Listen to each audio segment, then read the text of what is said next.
And you must be Mr. Bliss's replacement. Welcome, Mr. Beach. Or is that Bond? I'm a little confused. Here's where MI6 operative James Bond receives his license to kill, and lots of cool gadgets from Sony, in a hard reboot of the Bond film series that would modernise the character while also going back to the very first Bond novel by Ian Fleming. It's Casino Royale. No, not that one. I would ask you if you could remain emotionally detached. But I don't think that's your problem, is it, Bond? Casino Royale.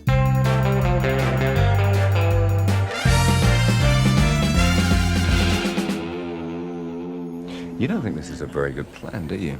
So there is a plan. At some point, it was inevitable that the official James Bond series by Eon Productions would go back to the only film that they hadn't yet adapted into a movie, or at very least repurpose the title to use on an original plot. They have, to date, also not made a film out of my unproduced, unofficial and of course unprofessional Bond story, The Gold Kill Diamond Die Day, a rollicking novel where James Bond has to stop a golden nuclear bomb filled with diamonds from exploding in Sherwood Forest. They call the script too derivative, too riddled with grammatical errors and historical inaccuracies. I mean, how the hell am I supposed to know France was not a made-up country? Are you going to take this or make me wait? Certainly, sir. Sorry, sir. Ian Fleming's novel Casino Royale was first published in 1953 and introduced the character of James Bond, a British spy who didn't come off sounding like a character from P.G. Wodehouse. Yes, well, we won't go into the ethics of the thing. Eavesdropping, some people might call it, a bit un-English. The book was a modest success at the time, leading to many other books, but film and television producers saw the potential, and Fleming sold the rights to the novel pretty cheaply. Well, it's 14,500,000. It's up to you, Monsieur Bond. And pretty soon, in 1954, there was a live presentation on American television. Producer Gregory Ratoff had the film rights and had written the script but couldn't get the financing together. Agent Charles K. Feldman ended up with the movie rights and would go on to produce the disastrous 1967 film version, which was set up as a spoof of James Bond, but one that was able to use official characters and situations from Fleming's novel. Welcome to the James Bond 007 Training School. The 1967 Casino Royale would be silly, stupid, and over the top, like a border collie who's developed a taste for red wine. After Feldman's death, the rights to a Casino Royale film reverted to United Artists, with whom he'd had a production deal, and Columbia Pictures, who made the 1967 film. This meant that neither studio could remake the film without the other. This is me in character, pissed off because you're losing so fast we won't be here past midnight. Oddly, my character's feelings mirror my own. In the mid-90s, Kevin McClory, who'd had the rights to Thunderball and exercised them in the 80s to remake the story as Never Say Never Again, had signed a deal with Columbia Studios to make their own competing series of James Bond films. A court case ensued, and as part of the settlement, the producers of the official Bond series, Michael G. Wilson and Barbara Broccoli, would end up with the film rights to Casino Royale. There was also my attempt to make a third competing Bond series based on my unofficial Bond short, The Gold Kill Diamond Die Day, but financing was difficult to come by once people realised I intended to shoot the beach scenes in Scotland in December and the avalanche sequence in Dubai. I mean, obviously there would have been a few tweaks to the schedule here and there. Look, anyway, it's old news, like the invention of steam. In 2002, Die Another Day had become the highest grossing Bond film released to date, yet had managed to annoy almost everybody. The Bond films had become too bloated and needed to come down to earth. There was also the idea of a smaller scale spin-off starring Halle Berry as Jinx. A script was produced that everybody liked, but since it was more grounded than Die Another Day, a film that makes helium look heavy, everybody looked at each other and thought, hey, why the hell don't we do a Bond movie like this? And while we're at it, why don't we do Casino Royale? Casino Royale, the book, is all about James Bond trying to take down the villainous Le Chiffre playing a card game, namely Baccarat. Baccarat, or its variant Chemin de Fer, is what you most often saw Bond playing in a casino up until GoldenEye. Whichever one has closest to 9 wins the game. Of course, by the mid-2000s, poker had become the card game played by anybody not lounging around in a dinner jacket in a Monte Carlo casino. It also happened to be more appealing to US audiences and, more importantly, younger moviegoers. Casino Royale also has to make poker exciting to people who didn't play or didn't know how to play, so they'd often have to explain the rules. It's the tell. He is bluffing. I personally don't know much about poker myself, which means in my non-produced Bond script, The Die with the Golden Kill, they play Magic the Gathering. The other thing about Casino Royale, it was usually seen as Bond's first adventure. How he went from being some guy, James Bond, a lowly agent, and became 007. Pierce Brosnan, being a more seasoned Bond, wasn't really considered quite right for the role, considered to be a little too seasoned for Casino Royale. Okay, then there was also the question of his agent making a play for a much bigger payday for his client. So it was time for a new Bond, a younger Bond and a more affordable Bond. No. Casino Royale has two distinct sections. Bond is tailing a bomb maker for hire with the idea of finding out who the bigger fish are, which leads Bond to cause a major diplomatic incident. Then Bond goes on holiday, which again leads to several murders and a major police incident at Miami Airport. Bond is about as reliable as a broken watch, but it's a very expensive broken watch. Rolex? Amiga. A lot of the film's major action set pieces are all in the film's first half, a chase through a building site because free running was really cool at the time. Though decades later, I do wonder how these guys' knees are holding up. And then there's the major action set piece as Bond chases down the villain for hire trying to blow up a plane. So, a scary dude has invested his money with shady banker Chiffre, who in turn has put it all in the stock market. He's shorting an airline company's stocks, basically betting heavily that the stock will tank. And to make sure that that happens, he's hired some folks to sabotage the company's new plane. When Bond does what he does best and bollocks all of this up, Somebody lost over $100 million betting the wrong way, You think it's this man, Chiffre? which would explain how he could set up a high-stakes poker game at Casino Royale in Montenegro. M assigns Bond the task of beating Chiffre and to offer him protection. Chiffre knows things. Chiefly, he always knows where his hanky is. En route to Casino Royale, Bond is joined by Treasury official Vesper Lind. I'm the money. Every penny of it. When disapproval meets disdain, a meet-cute where the pair psychoanalyze each other while clearly sizing each other up. This is where the film really sets itself apart from other Bond films, with a very large chunk of the film based around a card game. But it's a Bond movie, so whenever someone takes a toilet break, there's some action. First, Bond attacks the terrorist whose money Chiffre had lost gambling, and later on, Bond is poisoned and needs to restart his heart. Bond is outplayed by Chiffre, and Vesper won't release any more funds. But then this fella offers to stake Bond. His name is Felix Leiter and happens to work for the CIA. If Bond beats Chiffre, they will get the arrest. Bond prevails, though Vesper is kidnapped, and after totaling a brand new Aston Martin, Bond is tortured by Chiffre. Chiffre is then killed by his own people, and then Bond ups and quits to go off with Vesper.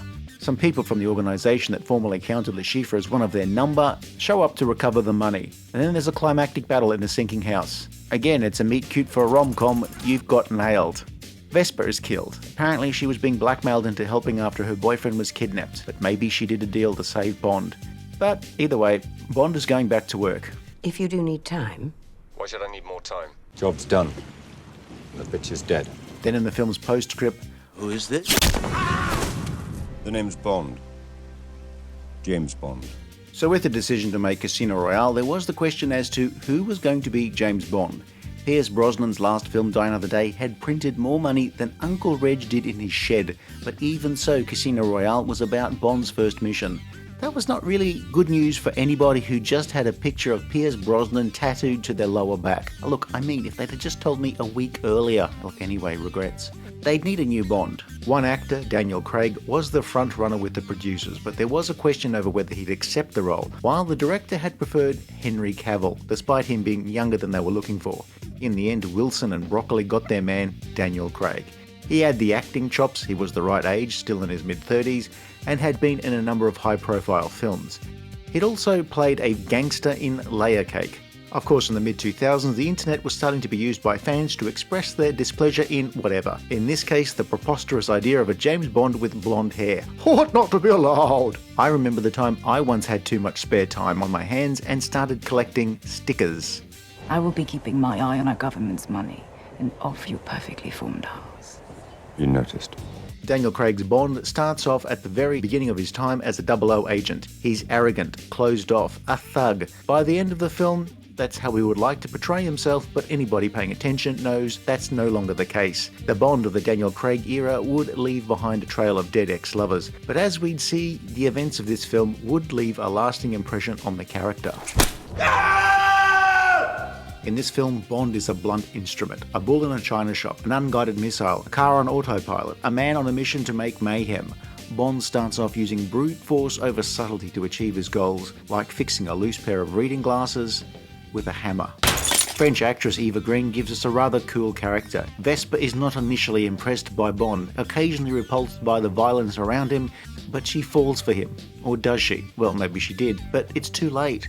Eva Green would possibly make every other actress to play a Bond woman rethink their choices in life. The filmmakers were initially hesitant on casting Green due to her thick accent, which Green worked very hard to, if not lose. She at least made it clipped enough to sound like a civil servant in the Department of Fisheries in their local amateur dramatic society production of Macbeth. You know, I think I'll call that a Vesper. Because of the bitter aftertaste. Because once you've tasted it, that's all you want to drink. Mads Mikkelsen brought to life a totally different type of villain. His dead eye, inhaler and weeping tear duct gave him some character for a fella who really tried hard to hide his tell. Of course, he's a totally selfish character whose business went south and is quite desperate by the end of the movie. He's also one of the few Bond villains to have been taken care of by his own people, whoever they end up being. Did you ever ask yourself why you weren't killed that night? Judi Dench returns as M, utterly exasperated with her newly promoted underling. For her, Bond is like a smoke detector placed above a toaster, an utter pain. I give him 00 status and he celebrates by shooting up an embassy. Is the man deranged? And the film introduces Jeffrey Wright as Felix Leiter, a CIA man who, like Bond, will often be at odds with his bosses. Does it look like we need the money? In this film, Bond has another ally, or so he thinks, Mathis, played by Italian actor Giancarlo Giannini. It's amazing what you can do with Photoshop these days, isn't it? Casino Royale would see the return of GoldenEye director Martin Campbell. With a decade separating the two pictures, Casino Royale again feels very different from previous Bonds. After the ridiculousness of Die Another Day, all concerned wanted a more grounded Bond. While there are still death-defying action sequences, what you see on screen at least feels like it's possible that it might happen. This is the first Bond movie to be clearly influenced by the action in The Bourne Identity. 3 measures of Gordon's, 1 of vodka, half a measure of quinoa lily, shake it over rice, and then add a thin slice of lemon peel. Yes, sir. Like any long-running franchise, some fans will have their favourites and less favourites, and then there will be others who will draw an imaginary line on a calendar and not watch anything made after a certain arbitrary date, which is different for every person. But more importantly, they must tell you at every opportunity, whether relevant or not, how they won't watch anything after that date. Bless. I grew up with Roger Moore as Bond and love his goofy, stylised version of a spy. Yet I also heavily enjoyed the Daniel Craig films for their blend of grounded action and a deeper look at Bond's own character. The Craig era would break with traditions in how things in the films were presented. The gun barrel logo in this film is a transition to the main titles. The famous James Bond theme isn't heard to the very end of the film, a conscious decision. This is the first of this branch of Bond. He'll only be the James Bond we know at the end of this film. Meanwhile, the changes in this film have sent some fans off washing their hands 15 times in the last hour. Casino Royale, while it wasn't originally conceived as such, would have more storyline threads explicitly continuing from film to film. The Craig era would end up being a self-contained side series, much in the way companies like Marvel reboot their characters every now and then for a fresh start. Casino Royale would push the envelope in terms of examining the character of James Bond.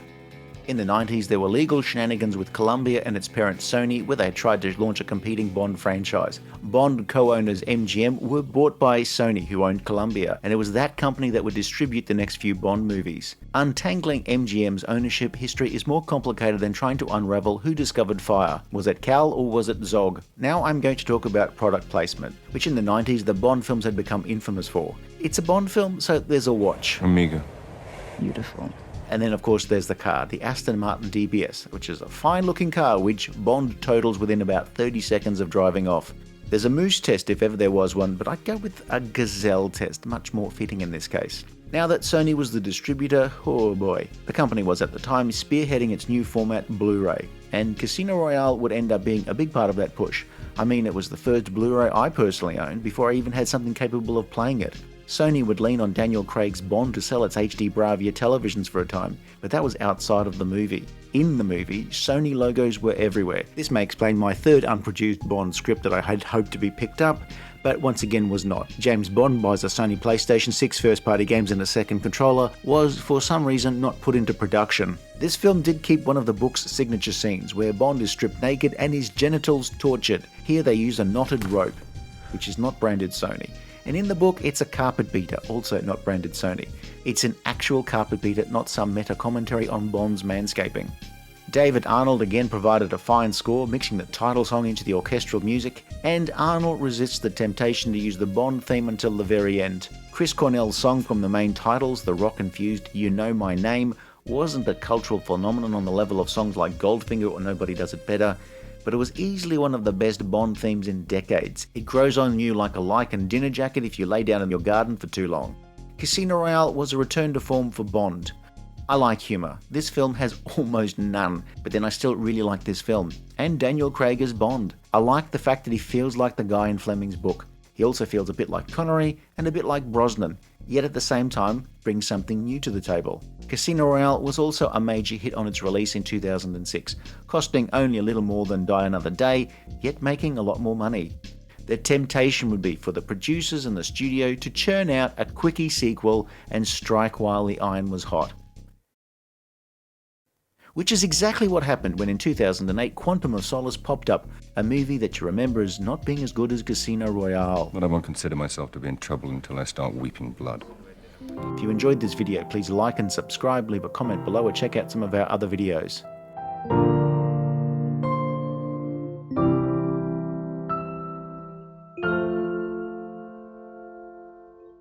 It's tailored.